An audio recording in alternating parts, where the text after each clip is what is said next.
Hello students இப்போ ராஷ்டிர பாஷாவில் ஹிந்தி பிரச்சார் வாகினி 3 அதில் பத்தியில் 10th போயமாக நமக்கு வருது கஜல் கே குச் ஷேர் இதில் வர்றதை நம்ம பார்ப்போம்.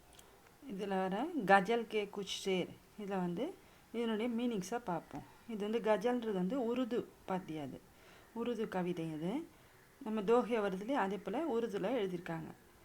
ஃபஸ்ட்டு இது வந்து बशी भद्रன்றவர் எழுதியிருக்காரு. फर्स्ट गजल घरों पे नामते नामों के साथ ओहदे थे बहुत तलाश किया कोई आदमी न मिला. இதுக்கு வந்து शायरी बशी भद्र कहते हैं कि तलाश करने पर बड़े बड़े ओहदे वाले और बड़े बड़े व्यक्तियों के नाम मिल जाते हैं. तलाश में के தேடும்போது வீடு வீட தெருவில் தேடும்போது படே படே ஓஹ்தாலே அவர் படே படே व्यक्तियों அந்த வீட்டு வாசலில் நேம் போர்டு இருக்கும் இல்லையா, நேம் போர்டில் அவங்கவுங்க வீட்டு பேர் எழுதியிருப்பாங்க, அவங்க வீட்டில் இருக்கவங்க பேர் எழுதியிருப்பாங்க, அவங்க பதவி எந்த பதவியில் இருக்காங்க அதெல்லாம் வந்து எழுதியிருப்பாங்க. அதெல்லாம் தான் அவங்க தெருவில் போகும்போது ஒரு ஒரு வீட்டு வாசலையும் பார்க்க முடியுதான். லேக்கின் சச்சா இன்சான் நஹி மில் ஜாத்தா ஹை, எந்த ஒரு நல்ல மனிதனை வந்து பார்க்க முடியவில்லை அப்படின்னு சொல்கிறார். அதுக்கு விளக்கம் வந்து இசிகோ பஷி பத்ர कहते हैं. அதுக்கு சொல்கிறார் घरों पर नाम और ओहदे का नाम लिखा रहता है. வீட்டு வாசலில் வந்து பேரும் அவங்களுடைய பட்டம் பதவி அந்த பேர்லாம் தான் எழுதியிருக்காங்க. லேக்கின் உஸ் கர் में சச்சா இன்சான் நஹி மில்தா है, ஆனால் அந்த வீடுகளில் நல்ல மனிதன் உண்மையான மனிதனை வந்து காண முடிவதில்லை அப்படின்னு விளக்கம் சொல்லியிருக்கார். ரெண்டாவது எழுதியிருக்கவர் வந்து ஹஃபீஜ் मेरतीன்றவர் எழுதியிருக்காரு. ये हुनर भी बड़ा ज़रूरी है कितना झुक कर किसे सलाम करो, யார் யாருக்கு நம்ம வணக்கம் எப்படி செலுத்தணுன்றதை சொல்லியிருக்காரு. शायर हफीज मेरती कहते हैं कि सलाम करने का भी ढंग होता है. सलाम करना வணக்கம் சொல்கிறதுல ஒரு முறை இருக்குது. पात्रोचित सलाम करना बहुत बड़ी कला होती है. पात्रोचितனா யார் யாருக்கு பெரியவங்க சின்னவங்க அந்த மாதிரி பார்த்து நம்ம வணக்கம் சொல்லணும். किसके सामने झुककर सलाम करनी चाहिए, யாருக்கு வந்து பணிஞ்சு வணக்கம் சொல்லணும். किसके सामने सीना तान कर सलाम करनी चाहिए, யாருக்கு வந்து சாதாரணமாக வணக்கம் சொல்லணும். அந்த மாதிரி நம்ம வணக்கம் சொல்கிறதுலேயே நிறைய முறைகள் இருக்குது. அது மூலமாக தான் நம்முடைய இஸ்கா ஞான் ஹமே ஜரூர் ஹோனா சாகியே, அதை வந்து நம்ம நல்லா தெரிஞ்சுக்கணும். தபி हमारी सलामी का महत्व रहेगा, அப்போ தான் நம்மளுடைய சொல்கிற வணக்கத்துடைய இதுக்கு வந்து முக்கியத்துவம் இருக்கும். தேர்ட் ஒன் फरमान से बेड़ों से पे कभी फल नहीं लगते, तलवार से मौसम कोई बदला नहीं जाता. இதை எழுதினவர் வந்து मुजफ्फर वारसी. शायर मुजफ्फर वारसी कहते हैं कि प्रकृति पर कोई अधिकार नहीं कर सकता. இயற்கையில் வந்து இயற்கையை வந்து யாருமே அதிகாரம் செலுத்த முடியாது. प्रकृति किसी मनुष्य के अधिकार और आज्ञा को नहीं मानती. இயற்கையை வந்து யாருடைய மனிதனுடைய எந்த மனிதனுடைய அதிகாரத்தையும் கட்டளையும் அது ஏற்றுக்கொள்ளாது. उदाहरण देते हुए शायर कहते हैं किसी की आज्ञा मानकर पेड़ों पर फल नहीं लगते. அது யாருடைய ஆர்டர் படி அதாவது கட்டளைப்படி மரங்கள் வந்து பழம் பழுக்குதா இல்லை. और उसी प्रकार किसी भी तलवार देखकर मौसम नहीं बदलता. அதே போல் யாராவது கத்தியை காட்டி மிரட்டி நீ இந்த சீசன் வருது இல்லையா மௌசம் பருவநிலையெல்லாம் அதெல்லாம் மாற சொல்லி நீ இப்போ வரக்கூடாது மழை நில்லை அப்படின்னா நிற்குதா, அதெல்லாம் கிடையாது. அதே போல் அர்த்தாத் பிரகிருதி கிசி மனுஷக்கு அதிகாரಕ್ಕೆ அதீன் नहीं है. அதனால் இயற்கை வந்து எந்த மனிதனுடைய அதிகாரத்துக்கு கீழேயும் அடிபணிவது இல்லை. फोर्थ वन बुलंदियों पे पहुंचना कोई कुशलता नहीं, बुलंदियों पे ठहरना कमाल होता है. இது எழுதினவர் அசோக் சாஹில். शायर अशोक साहिल कहते हैं कि बुलंदियों को छूना बड़े बड़े ओहदे पर बैठना कोई बड़ी बात नहीं है. புலந்தியோன்னா பெரிய சிகரத்தை தொடுறது பெரிய பெரிய வேலையை செய்கிறது, இதெல்லாம் வந்து பைட்னா பெரிய பதவியில் உட்கார்றது, இதெல்லாம் வந்து படி பாத் நஹி, இதெல்லாம் பெரிய விஷயமே இல்லை. உனகே அந்த தக் பனாயே ரக்னா படி பாத் ஹோத்தி ஹை. இதை வந்து கடைசி வரைக்கும் நம்ம வந்து அந்த பதவியில் இருக்கணும், அந்த சிகரத்தை தோன்றோன்ற அந்த அந்த என்னது அந்த திறமையை வந்து நம்ம வளர்த்துக்கணும்.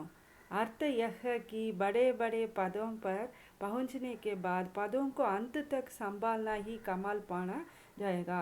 எந்த ஒரு பதவியில் போயிருந்தாலும் அது கடைசி இறுதி வரை வந்து நமக்கு அந்த பதவியை வந்து தக்க வச்சுக்கொள்ள திறமையை நம்ம வளர்த்துக்கணும். அதுதான் நமக்கு கடைசி வரைக்கும் நன்மையை கொடுக்கும்.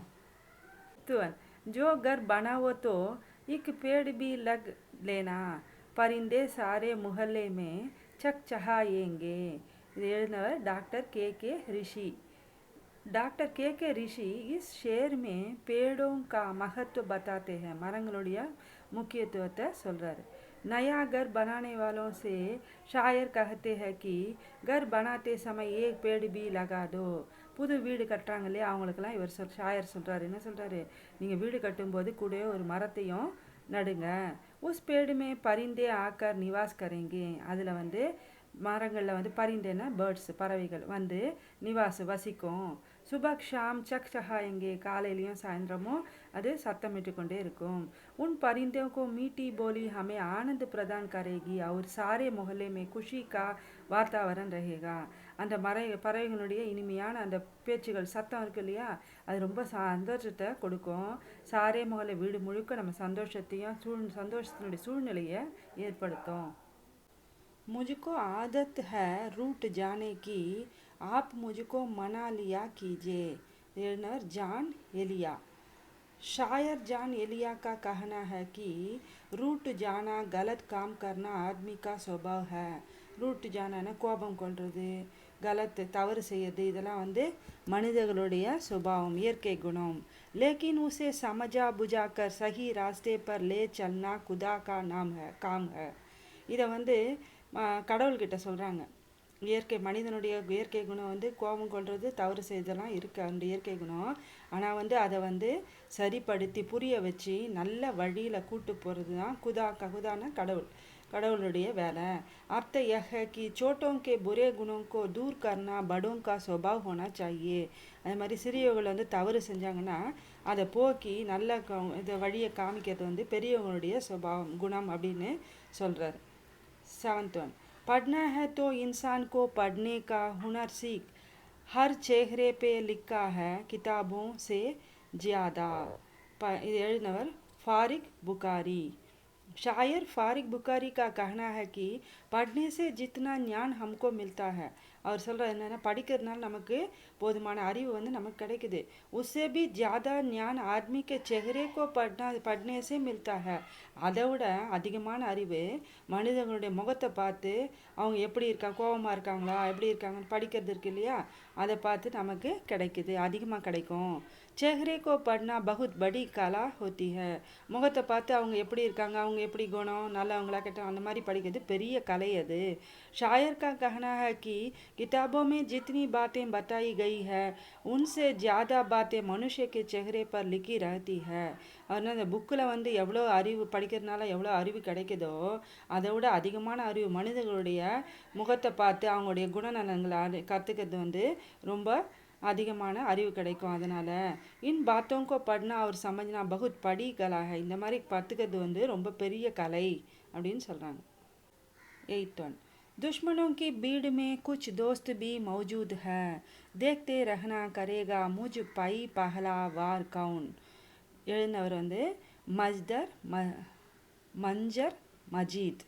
शायर मंजर मजीद का कहना है कि उनके दुश्मनों की भीड़ में उनके कुछ दोस्त भी मिले हुए हैं.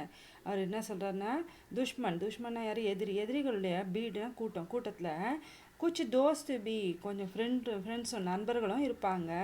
वे सब शायर पर वार करना चाहते हैं. அவங்க வந்து காலம் வரும்போது அவங்களும் உங்களை மேலே போர் தொடுப்பாங்க, அதாவது எதிரியாக மாறுவாங்க. अब इतना देखना बाकी रह गया है कि शायर पर पहले उनका दुश्मन वार करेगा या दोस्त. அப்போ வந்து நீங்கள் என்ன பண்ணணும், மீதி இருக்கிறதுல வந்து ஷாயர் எதிரிகள் கூட்டத்துலேயும் பார்த்துக்கணும் யார் வந்து எந்த நேரத்தில் உங்கள் மேலே போர் தொடுப்பாங்க, அதாவது உங்கள் மேலே எதிரி குணத்தை காமிப்பாங்க அப்படின்னு நம்ம தான் கண்டுபிடிக்கணும். अर्थ यह है कि कल तक जो शायर का दोस्त रहा वह आज दुश्मन बना. இது வரைக்கும் நம்மக்கிட்ட நண்பர்களாக இருந்தவங்க கூட நாளைக்கு வந்து எதிர்காலத்தில் இன்னைக்கு எதிரியாக கூட மாறலாம். वही शायर के लिए नया दुश्मन है. அப்போ தான் வந்து அந்த கூட்டத்துலேருந்து வந்த புது எதிரியாக நமக்கு மாறுவாங்க. வஹி நயா துஷ்மன் ஹி ஷாயர் பர் வார் கரேகா. இப்போ எதிரியாக இருக்கவங்க எதிர்காலத்தில் நண்பனாக கூட மாற முடியும். அதனால் நம்ம யார் பகைவன் யார் எதிரி நண்பன்னு நம்ம தெரிஞ்சுக்கணும். 9th one, मंजिलें क्या बन के रख जाएं, इतना बिस्तर से प्यार मत करना. अशोक मिजात बद्र इधर எழுதியிருக்கார். शायर अशोक मिजात बद्र अपनी इस गज़ल में कहते हैं कि सुस्ती मनुष्य को लक्ष्य भ्रष्ट कर देती है. சுஸ்தினா நல்ல சுகாதாரமாக நம்ம வந்து சோம்பேறித்தனமாக இருக்கோம் இல்லையா, அந்த குறிக்கோள் இல்லாமல் அந்த லட்சியத்தை வந்து நம்ம குறிக்கோள் சோம்பேறித்தனமாக அந்த லட்சியத்தை அடைய முடியாது. इसलिए आलस्य से ज़्यादा प्रेम हमें रखना नहीं चाहिए. அதனால் சோம்பேறித்தனத்தை நம்ம அன்பு பாராட்டுறது ரொம்ப தோழமை பாராட்டக்கூடாதுன்னா அதை விரும்பக்கூடாது. படுக்கையிலே போய் படுத்து தூங்கணும் அந்த மாதிரி விரும்பக்கூடாது. ज़्यादा आलस्य हमारी मंजिलों को सपना बना देगा साकार नहीं. ஜாதா போதுமான சோம்பேறித்தனம் நமக்கு வந்ததுன்னா எதிர்கால குறிக்கோள் இருக்கு இல்லையா, அந்த குறிக்கோள் கனவு ஒரு இருக்கும் இல்லையா, ஒவ்வொருத்தருக்கும் அந்த கனவை வந்து நம்ம அடையிறதுக்கு அது எதிரியாக இருக்கும். அத்த யஹ கி ஆலசி கி மஞ்சிலே கியா பனுக்கர் ரஹ் ஜாத்தி ஹை. இது என்ன அர்த்தம்னா சோம்பேறித்தனம் நம்முடைய முன்னேற்றத்தின் கனவு இருக்கு இல்லையா, கனவை வந்து நனவாக்கிறதுக்கு எதிரியாக இருக்கும், எதிரியாயிடும் அப்படின்னு சொல்கிறார். 10th one, किस ऋतु के इंतजार है ये पेड़ रास्तों पर, खुद धूप में खड़े हैं साया मुसाफिरों पर. शहजाद अहमद इधर எழுதியிருக்கார். पेड़ मनुष्य जाति की जो सेवा करती है उसका गुणगान करते हैं शायर शहजाद अहमद. மரம் வந்து மனித குலத்துக்கு வந்து சேவை செய்யுது, நன்மை செய்யுது. உஸ்கா அவருடைய குணத்தை வந்து பாடுது, இப்படி இருக்காங்க அப்படி இருக்காங்கன்னு எல்லாம் சொன்னாங்க. शायर को लगता है कि ये पेड़ किसी ऋतु के इंतजार में आने जाने वाले मुसाफिरों को छाया देते हुए खुद धूप में खड़े हैं. அது வந்து எந்த மரம் வந்து எந்த பருவ காலத்தையும் எதிர்பார்த்து இல்லாமல் எல்லாத்தையும் சகிச்சுட்டு வந்து அது நிற்குது, வெயில் அப்படியே நிற்குது. முசாஃபிர் கோ சாயா தேத்தேன்னு, முசாஃபிர்னா வழி போகிறவர்களுக்கு நிழலை கொடுத்து அது வந்து வெயிலே நிற்குது, மற்றவங்களுக்கு நிழல் தருது. अर्थ यह है कि पेड़ दूसरों को सुख पहुंचाने के लिए खुद दुखों को झेल रहे हैं. அதுக்கு என்னென்னா மரம் வந்து அடுத்தவங்களுக்கு சுகம் தரத்துக்காக தான் வந்து வருத்தத்தை துக்கத்தை வந்து அது ஏற்றுக்குது. அதே போல் பெரியவங்க என்ன பண்ணுவாங்க, அடுத்தவங்களோட சுகத்துக்காக நம்ம வந்து கஷ்டத்தை அனுபவிக்கிறது நல்லது அப்படின்னு இவர் சொல்கிறார்.